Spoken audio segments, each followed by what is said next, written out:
പിതാവിൻ്റെയും പുത്രൻ്റെയും പരിശുദ്ധാത്മാവിൻ്റെയും നാമത്തിൽ ആമേൻ. എൻ്റെ പ്രിയപ്പെട്ടവരെ, ഇന്ന് ജൂലൈ 19 ഞായറാഴ്ച. അമ്മേ പരിശുദ്ധ അമ്മേ, അമ്മേ പരിശുദ്ധമേ, ദൈവമാതാവേ, കൃപാസനത്തിലൂടെ ഞങ്ങൾക്കും ഞങ്ങളുടെ ദേശത്തിനും അമ്മ മധ്യസ്ഥം തേടി തന്ന എല്ലാ അനുഗ്രഹങ്ങൾക്കും കൃപകൾക്കും ഞങ്ങളിപ്പോൾ ഹൃദയം നിറഞ്ഞ നന്ദി പറയുന്നു.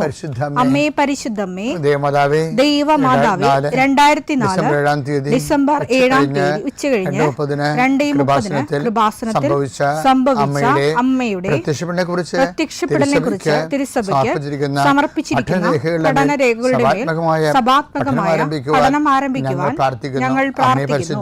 അമ്മേ പരിശുദ്ധമേ, ഭൂസ്വർലോകങ്ങളുടെ രാജ്ഞിയായ അങ്ങേയ്ക്ക് ഭൗമസംരക്ഷണത്തിനായി പ്രപഞ്ചപ്രകൃതിയെ തന്നെ തിരുസഭ പ്രതിഷ്ഠിക്കുവാൻ ഈ പ്രത്യക്ഷീകരണം വഴി ഇടയാക്കണമേ. പരിശുദ്ധമേ, ജപമാല മാതാവേ, സകല കൃപാസനം പ്രാർത്ഥനയോടും ചേർത്ത് ഞങ്ങളിപ്പോൾ പ്രാർത്ഥിക്കുന്ന ഈ കുടുംബത്തിന്റെ പ്രത്യേക നിയോഗം പറ മക്കളെ.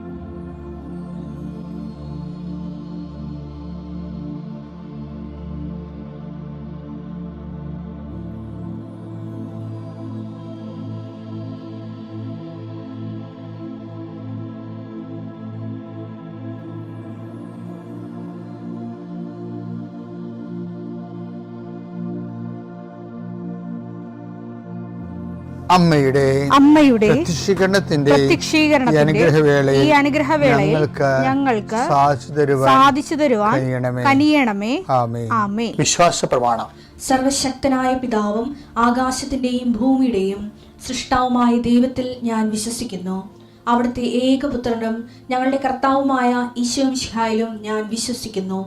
ഈ പുത്രൻ പരിശുദ്ധാത്മാവിനാൽ ഗർഭസ്ഥനായി കന്യകാമറിയത്തിൽ നിന്ന് പിറന്ന് പൊന്തിയോസ് പീലാത്തോസിന്റെ കാലത്ത് പീഡകൾ സഹിച്ച് കുരിശിൽ തറയ്ക്കപ്പെട്ട് മരിച്ച് അടക്കപ്പെട്ട് പാതാളങ്ങളിൽ ഇറങ്ങി മരിച്ചവരുടെ ഇടയിൽ നിന്ന് 3-ാം നാൾ ഉയർത്ത് സ്വർഗത്തിലേക്ക് എഴുന്നള്ളി സർവശക്തിയുള്ള പിതാവായ ദൈവത്തിന്റെ വലതുഭാഗത്തിരിക്കുന്നു. അവിടെ നിന്ന് ജീവിക്കുന്നവരെയും മരിച്ചവരെയും വിധിക്കുവാൻ വരുമെന്നും ഞാൻ വിശ്വസിക്കുന്നു. പരിശുദ്ധാത്മാവിലും ഞാൻ വിശ്വസിക്കുന്നു. വിശുദ്ധ കത്തോലിക്കാ സഭയിലും പുണ്യവാന്മാരുടെ ഐക്യത്തിലും പാപങ്ങളുടെ മോചനത്തിലും ശരീരത്തിന്റെ ഉയർപ്പിലും നിത്യമായ ജീവിതത്തിലും ഞാൻ വിശ്വസിക്കുന്നു. ആമേൻ.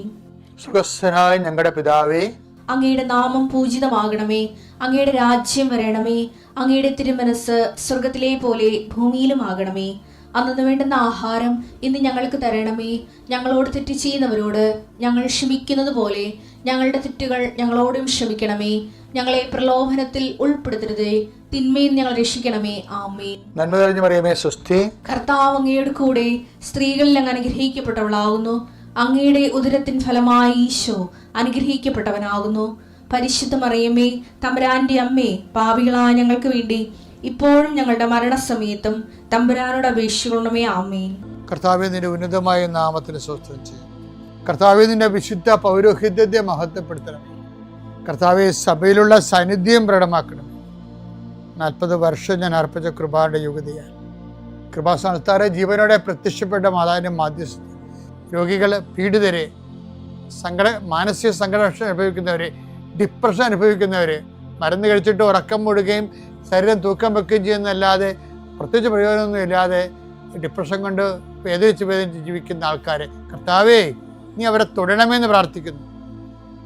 ഓട്ടിസം കുഞ്ഞുങ്ങളെ, ഹൈപ്പർ ആക്ടിവിറ്റി കുഞ്ഞുങ്ങൾ, അവിടെ മാതാപിതാക്കന്മാരെ മനസ്സ് കെട്ടുപോയവരെ, തകർച്ച സങ്കടം കൊണ്ട് അവർക്ക് ജീവിക്കാൻ പറ്റാത്തവർ, ജീവിക്കാൻ വേണ്ടി ജീവിതത്തോട് മൽപ്പിടുത്തം നടത്തുന്നവർ, മരുന്ന് കഴിച്ചിട്ടും രോഗം സുഖമാക്കാതെയും രോഗം പൊറുക്കാതെയും ഇരിക്കുന്നവർ, എൻ്റെ കർത്താവിന് ഉന്നതമായ നാമത്തിൽ സഭയുടെ അധികാരത്തിൽ കുരിശിൻ്റെ അടയാളത്തിൽ ദൈവശക്തിയാൽ എനിക്ക് ദൈവസന്ധിപ്പും സൗഖ്യം ലഭിക്കട്ടെ. പിതാവും പുത്രനും പരിശുദ്ധാത്മാവുമായ സർവ്വേശ്വര എന്നേക്കും ആമേൻ. എൻ്റെ പ്രിയപ്പെട്ടവരെ, നമുക്ക് പപ്പുവിൻ്റെ ഒരു സിനിമയില്ലേ, ഞാൻ സിനിമ തിയേറ്ററിൽ പോയി കാണത്തില്ല, പിന്നെ വല്ലവരുമായിട്ട് എന്തെങ്കിലും ഇതിൻ്റെ അടുത്ത സഹപ്രവർത്തകരൊക്കെ ആയിട്ട് വല്ല രാജ്യത്തല്ല ഈ പട്രസിലെടുത്ത് പോകുമ്പോൾ വല്ല സമയമുണ്ടെങ്കിൽ അവിടുത്തെ ഫിലിം നോക്കും. അത് മോശം സിനിമ ഒന്നും കാണത്തില്ല, എല്ലാം നോക്കി കണ്ടാൽ പിന്നെ മോശമാണെന്ന് കണ്ട് അപ്പം തിയേറ്ററിൽ നിന്ന് ഇറങ്ങിപ്പോരും. ഒരു സംശയമില്ല കരുതി. അപ്പോൾ എന്താ പ്രശ്നം വെച്ചാൽ ഇത് എന്തിനാ വൈഷുഡ് നമ്മളിത് ഹൃദയം എന്തിനാണ് ആവശ്യമില്ലാതെ ശുശ്രൂഷ ഇരിക്കണമല്ലേ. അപ്പം അത് എന്താ ഞാൻ ഈ പറയാൻ കാരണം വെച്ച് കഴിഞ്ഞാൽ ഈ ഇപ്പം ശരിയാക്കി തരാമെന്ന് പറഞ്ഞൊരു സിനിമ ഈ പണ്ടുണ്ടായിരുന്ന പപ്പുവിൻ്റെയൊക്കെ പപ്പു ഒരു സ്പാനറൊക്കെ വെച്ചിട്ടുണ്ട്, വെള്ളാനകളുടെ നാട് അങ്ങനെ എന്താ ഇപ്പം ശരിയാക്കി തരാമെന്ന് പറയും. ഇത് ഏറ്റവും കൂടി പറയണ ആരാണെന്ന് അറിയാമോ? പിശാച. നമുക്ക് പിശാചാണ് ഇത് ഏറ്റവും കൂടി ഇപ്പം ശരിയാക്കി തരാമെന്ന് പറഞ്ഞത്. എന്താണ് ആ പിശാച പറഞ്ഞത്? അതിൽ ഇവനിങ്ങനെ കണ്ണും വെച്ച് ബൈബിൾ പറയണമെന്ന് അറിയാമോ? ബൈബിൾ പറയണത് ഇവനിങ്ങനെ കണ്ണും വെച്ച് വാതിക്കലിങ്ങനെ നിൽക്കുകയാണ്. നമുക്ക് എന്തെങ്കിലും തെറ്റിക്കഴിഞ്ഞാൽ അപ്പം ഇവൻ ചാടി പറ്റും. അതുകൊണ്ട് ബൈബിൾ പറയും നീ തെറ്റ് ചെയ്യാതിരിക്കാൻ നോക്കണമെന്ന് പറയാം, അല്ലെങ്കിൽ അവൻ നിന്നെ കണ്ണു വെച്ചിട്ടുണ്ടെന്ന് പറയും. ഇത് വായിച്ചത് ഭാഗം വായിച്ചേ. ഉൽപ്പത്തി 4:7 ഉചിതമായി പ്രവർത്തിച്ചാൽ, ആരുടെ കായനോട് ദൈവം പറഞ്ഞാണേ, ഉചിതമായി പ്രവർത്തിച്ചാൽ നീയും സ്വീകാര്യനാവുകയില്ല. കായന്റെ ബലി സ്വീകരിച്ചില്ലല്ലോ ദൈവം. അപ്പൊ ഉചിതമായി പ്രവർത്തിച്ചാൽ നീ സ്വീകാരനാകത്തില്ലേ. നല്ലത് ചെയ്യുന്നില്ലെങ്കിൽ പാപം വാതിൽക്കൽ തന്നെ പതിയിരിപ്പുണ്ടെന്ന് ഓർക്കണം. അത് നിന്നിൽ താല്പര്യം വെച്ചിരിക്കുന്നു, നീ അതിനെ കീഴടക്കണം. ഞാൻ അർത്ഥം എങ്ങനെ കീഴടക്കണം? എങ്ങനെ പാപത്തെ കീഴടക്കണത്? എല്ലാത്തിലും നല്ലത് ചെയ്യാൻ നോക്കണം. എല്ലാത്തിൻ്റെയും നല്ലത് ചെയ്യാൻ നോക്കണം. അല്ലെങ്കിൽ അല്പം തെറ്റിപ്പോയാൽ ഉടനെ അവൻ പറയും ഇപ്പം ശരിയാക്കി തരാൻ അവൻ കയറി വരും. അപ്പോൾ എന്ത് ചെയ്താലും ഓരോ വിഷയത്തിനും അതിൻ്റെ നല്ലത് ഏതാണെന്ന് നോക്കണം. എന്ന് വെച്ചാൽ നല്ലതെന്ന് പറയുമ്പോഴേ ഒരു കുഴപ്പം വെച്ചാൽ നല്ലതെന്ന് വെച്ചാൽ അതിൽ ദൈവത്തിന് നല്ലതാണ് നമ്മൾ നോക്കേണ്ടത്. അവിടെയാണ് ഈ ആൾക്കാർക്ക് പണി കിട്ടുന്നത്. അവർ നല്ലതെന്ന് നോക്കാൻ എനിക്ക് തോന്നി അത് നല്ലതാണെന്ന് തോന്നി അങ്ങനെ ചെയ്തതാണെന്ന് പറയും. പക്ഷെ അവിടെ എന്താ വിഷയം? അത് ദൈവത്തിന് നല്ലതാണെന്ന് നോക്കണം. ദൈവത്തിന് നല്ലതാണെന്ന് നോക്കണമെങ്കിൽ പ്രത്യേകിച്ച് മെസ്സേജ് എടുക്കേണ്ട കാര്യമൊന്നുമില്ല. ചില ആൾക്കാർ ചില കൺഫ്യൂഷൻ വരും, മെസ്സേജ് എടുക്കണം എപ്പോഴേക്കാണ്. ദൈവത്തിന് നല്ലതാണെന്ന് നോക്കുകയാണെങ്കിൽ നമ്മൾ നല്ലതായിട്ട് തന്നെയാണ് നമ്മുടെ ജീവിതം ക്രമീകരിക്കണമെങ്കിൽ ദൈവം നമ്മളെ കൊണ്ട് നല്ലതേ ചെയ്യിക്കത്തുള്ളൂ, ചിന്തിപ്പിക്കത്തുള്ളൂ, നടപ്പിൽ വരുത്തിക്കത്തുള്ളൂ. നമ്മൾ എന്തെടുത്താലും പറ്റിപ്പും തട്ടിപ്പും മറ്റുള്ളവരെ സൈഡ് ലൈൻ ചെയ്യുകയും അവൻ്റെ വളർച്ചയെ തടുക്കണ രീതിയിൽ നമ്മൾ പെരുമാറുകയും. ഈ മലയാളികളെ കൊണ്ട് കുഴപ്പമെന്ന് വെച്ച് കഴിഞ്ഞാൽ ഈ ചാവറച്ചൻ്റെ കാലം വരെ ഇവിടെ ഈ 2000 കൊല്ലം വിശുദ്ധരില്ലല്ലോ.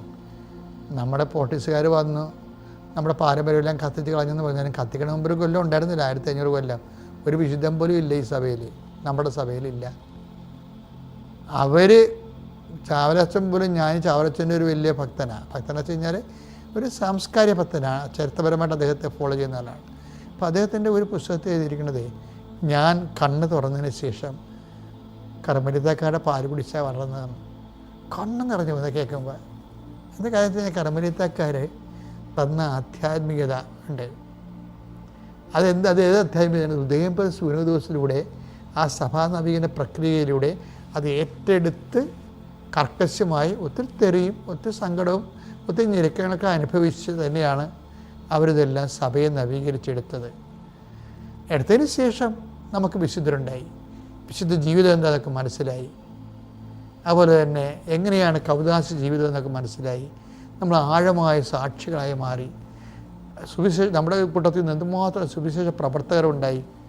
ഈ പോർട്ടുഗീസുകാർ വരുന്ന മുമ്പ് ഒരു സുവിശേഷ പ്രവർത്തനം കാണിച്ചു തരാവാ? ആരുമില്ല.